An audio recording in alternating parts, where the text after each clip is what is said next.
What's up guys, this is Charles with Rocky Mountain ATV MC. Today I'm going to show you how to replace the clutch plates on your Raptor 700.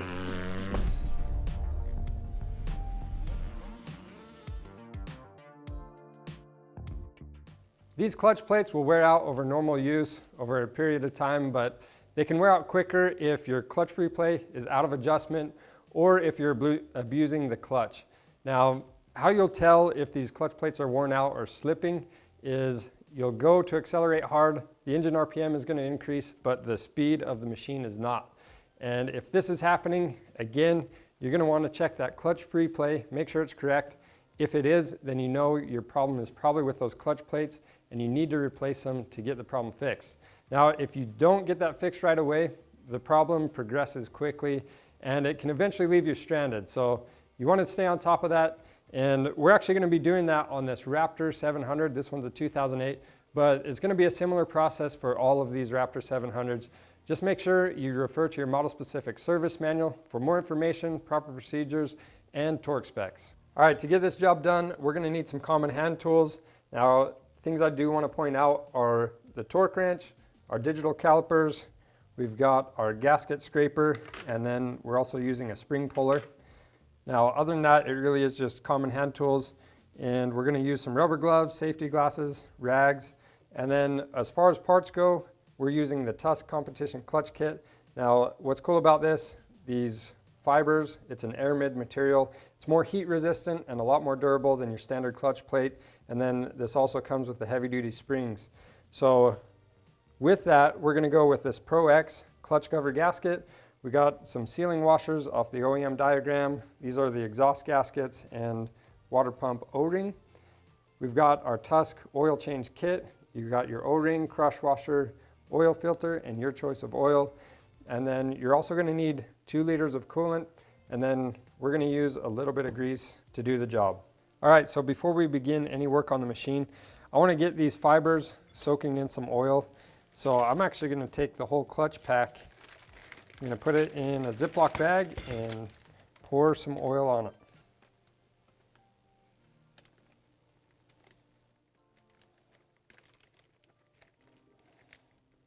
All right, now that we have the clutch plate soaking, I'm going to go ahead and drain the coolant and engine oil. So to do that, we'll remove this coolant drain plug right here.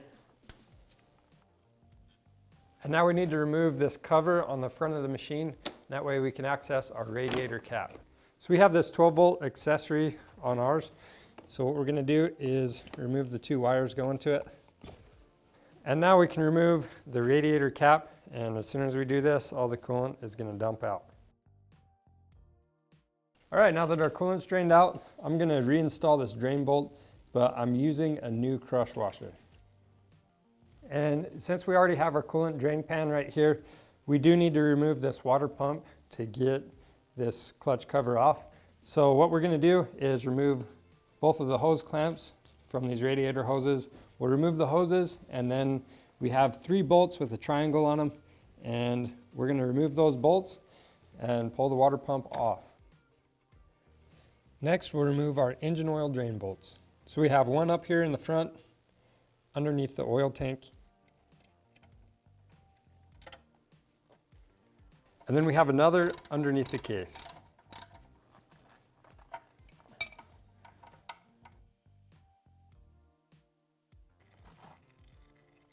And we'll also remove the dipstick. Once the oil's drained out, we'll take our drain bolts, install the new crush washers onto them. Then this drain bolt for the crankcases, we're going to torque that to 17 foot-pounds, and the bolt for our oil tank to 13 foot-pounds. And after that, we'll remove the oil filter cover and the oil filter.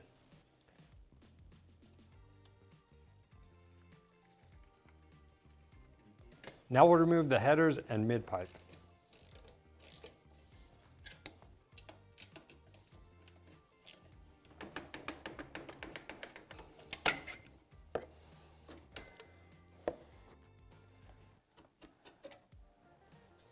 Now we can remove the clutch cable.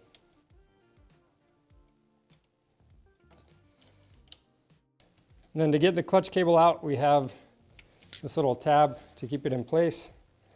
Bend that out of the way, and we're good to go. Next step is to remove your heel guard and this brake pedal assembly. To remove this brake pedal, we're just going to undo this master cylinder and just slide everything out of the way.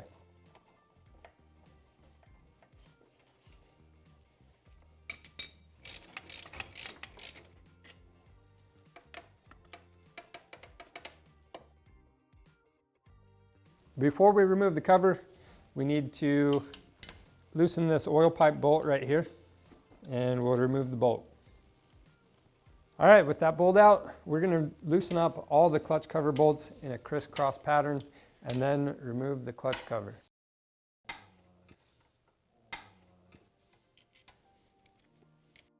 All right, with the bolts out, we can now take the clutch cover off.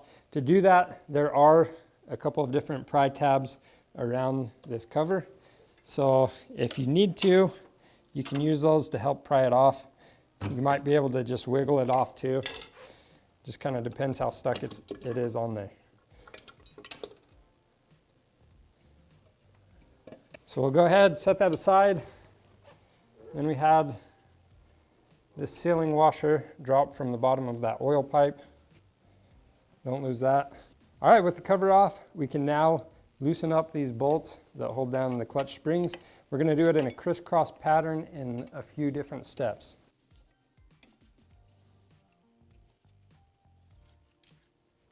So after that, I'm going to take the pressure plate off. So when we take this off, you want to inspect this bearing, make sure it rotates freely and smooth. If there's any notching, you want to replace it, or if there's any up and down motion when you try to move that inner race on the bearing. The other thing on this piece right here, you want to make sure the teeth are in good condition, which ours are, so they're fine. And then also this surface on the pressure plate, you want to make sure that's smooth and there's no pitting or damage to that. So after that, we can remove the clutch plates, and these ones actually don't look too bad, but we'll take these to the bench and show you how to inspect those a little closer in a minute. All right, at this point, so we got most of our clutch plates out. Some of the very back ones are actually held in by a snap ring. So we're going to remove that snap ring and then we'll pull them out. So to do that, it's a little tab underneath. You're going to have to poke that up.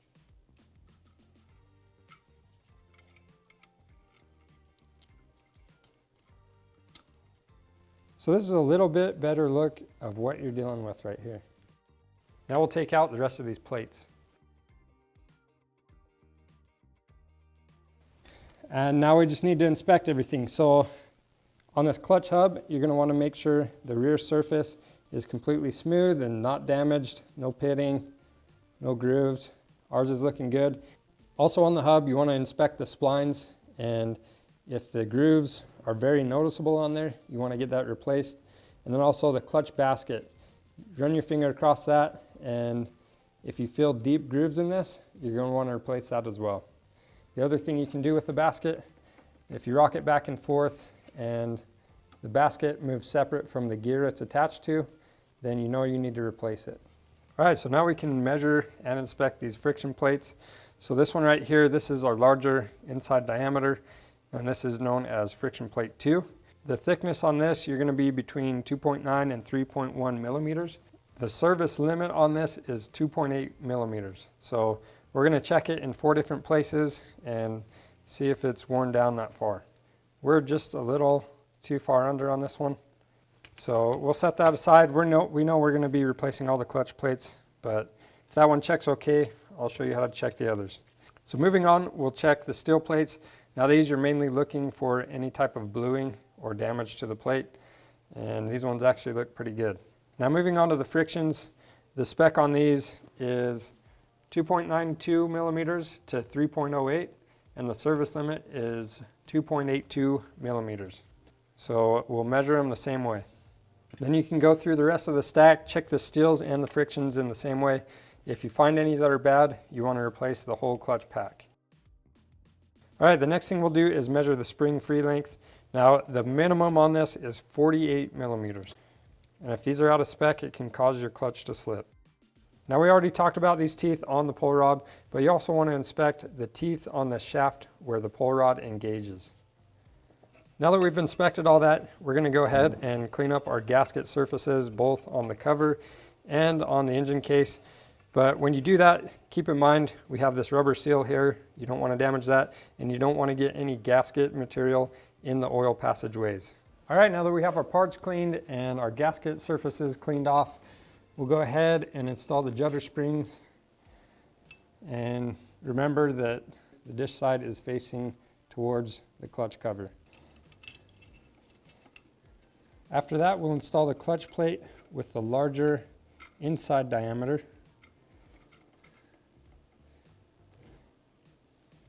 And then we'll install one of our steels. So on these steels, they have a square edge, and the other side is going to have a rounded edge right here. And you want all the steels facing the same way. So our square edge is going to face out.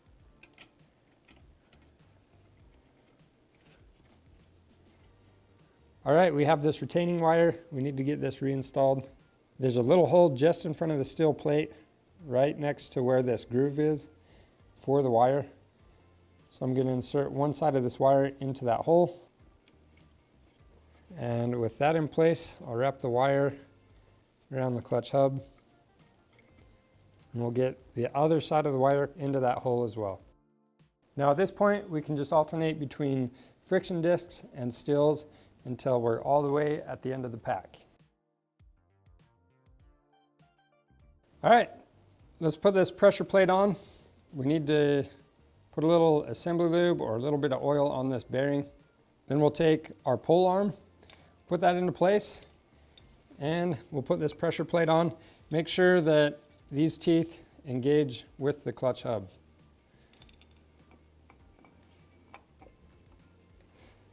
Then with the pressure plate in place, we'll install the heavy-duty springs. Then we'll install these bolts and we'll tighten them again in a crisscross pattern. And the torque on these is going to be 5.8 foot-pounds.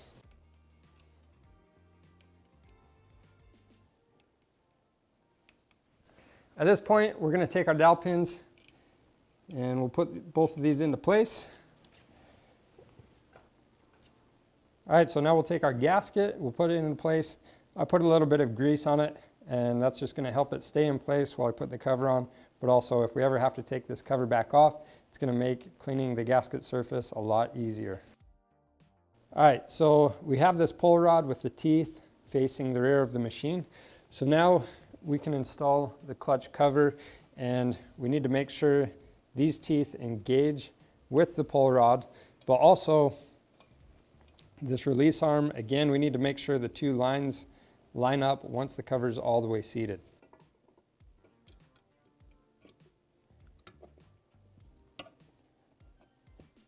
So this is what you want right here. When you pull on this rod and you start to feel resistance, you want this notch to line up with the line on the cover. Now that we have the clutch cover in place, we're going to install the bolts for that, and we're going to tighten everything down in a crisscross pattern, but for now, everything's just going to be snugged down, and we're going to do the final torquing once we have our oil filter cover and water pump assembly in place. All right, we'll put a little bit of oil on the little O-ring. Put that into place, and you also want to put some oil on these rubber surfaces on the oil filter.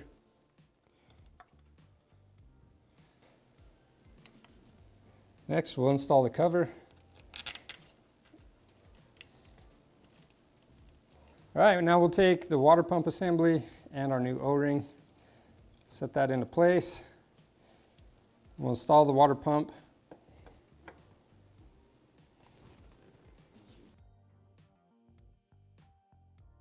And before we torque everything down, we'll put these brackets back into place.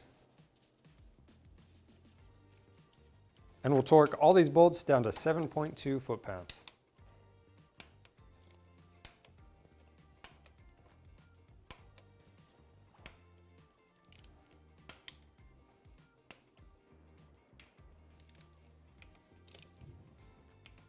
All right, next I'm going to put our new crush washer under the oil pipe, and then I'm also going to put one onto our banjo bolt for the oil fitting.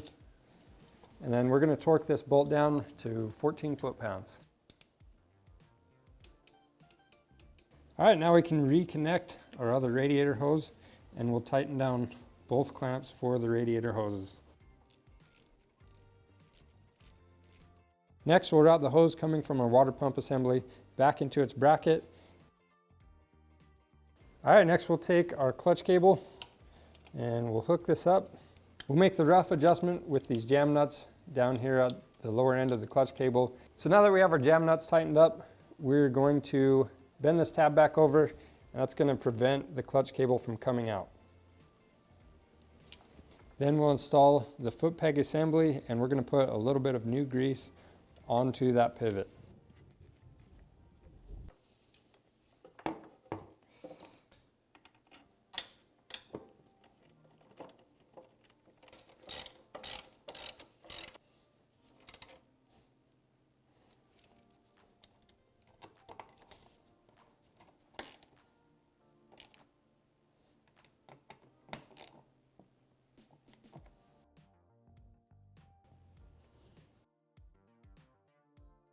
After that, we'll install 2 new header gaskets and reinstall the header assembly.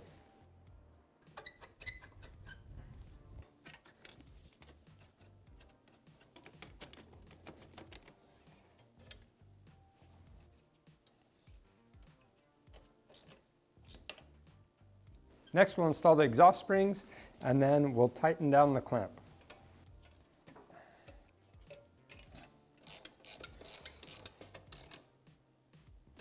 All right, next we'll fill up our machine with coolant, and since engine ice actually came out of this machine, we're going to fill it back up with engine ice. All right, now that we've topped our radiator off with coolant, we're going to fill up our oil, and then once we've done that, we're going to run the machine. We'll bring this thing up to operating temperature, and we'll let it go through 1 heat cycle. After that, we'll let the machine completely cool off, and then we'll double check the coolant level in the radiator. All right, our cooling level looks good, so we can now reinstall this cover. And ours, we did have this accessory outlet right here, so we need to reconnect that.